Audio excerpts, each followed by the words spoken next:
নমস্কার বন্ধুরা, উর্চি ডে আউটে আপনাদের সবাইকে জানাই স্বাগত।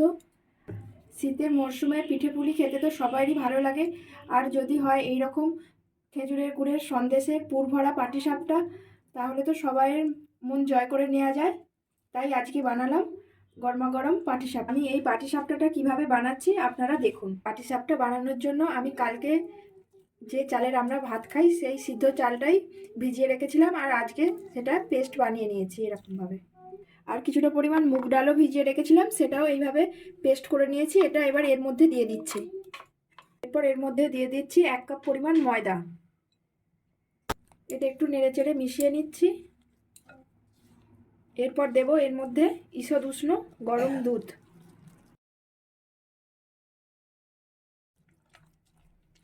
এবার এটা নেড়েচেড়ে একটু মিশিয়ে নিচ্ছি। এরপর দিচ্ছি ছোট চামচে অল্প একটু লবণ। এরপর দিচ্ছি অল্প একটু কুসুম গরম জল। এবার এটা দিয়ে আমি একটা স্মুথ ব্যাটার বানিয়ে নেব। এটা ভালোভাবে নেড়েচেড়ে মিশিয়ে নিতে হবে যাতে কোনো দলা পেকে না থাকে। আর একটু পরিমাণ জল দিচ্ছি, এটা গাঢ় আছে। এই ব্যাটারের মধ্যে আমি দিয়ে দিচ্ছি পরিমাণ মতো চিনি। ভালোভাবে নেড়েচেড়ে আমি গুলে নিয়েছি। চিনিটাও ভালোভাবে গুলে গেছে। আর আমি ব্যাটারটার ঘনত্বটা এরকম রেখেছি। বেশি পাতলা করলেও হবে না, আর গাঢ় হলেও হবে না। ব্যাটারের থিকনেসটা এইরকম থাকবে। আপনারা এইভাবে বানাবেন। এটা হচ্ছে খেজুর গুড়ের সন্দেশ। এখানে তো খেজুর গুড়ের সন্দেশ পাওয়া যায় না, তাই আমাদের ওখান থেকেই আনানো হয়েছে। এক দাদা এনে দিয়েছে খেজুর গুড়ের সন্দেশ। এই সন্দেশটা আমি পুর হিসেবে ব্যবহার করব। এদিকে আমি তাওয়াটা বসিয়ে দিয়েছি, আর এতে আমি অল্প একটু সাদা তেল ব্রাশ করে দেব। তাওয়াটা গরম হয়ে গেছে। এবার আমি ব্যাটারটা এর মধ্যে দিয়ে দিচ্ছি।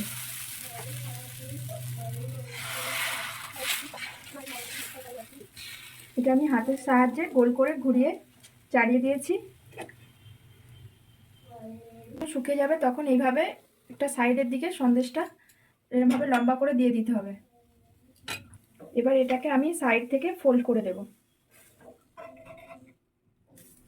এইভাবে রোল করে নেব। এইভাবেই আমি একে একে সব কটা বানিয়ে নেব। এই 3টে বানানো হয়ে গেছে। এগুলোকে আমি আবার কড়াইতে দিয়ে দিলাম চাটুর উপরে। উপর থেকে একটু সাদা তেল ছড়িয়ে ভেজে নিচ্ছি। এটা ঘি দিয়েও ভাজা যায়, আপনারা যদি চান এটা ঘি দিয়েও ভেজে নিতে পারেন। এইভাবে আমি তেল দিয়ে দুটো পিঠই ভালোভাবে ভেজে নেব। এভাবেই আমি বাকি পাটিসাপটাগুলো বানিয়ে নেব। একে একে আমার সব পিঠেগুলোই বানানো হয়ে গেছে। প্রথমে কতগুলো আমি সাদা তেলে ভেজেছিলাম, আর এবার কিছুটা আমি ঘিয়ে ভেজে নিচ্ছি।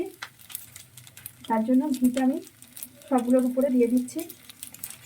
একটা পিঠ ভাজা হয়ে গেছে। এবার আমি পিঠটা উল্টে দিচ্ছি।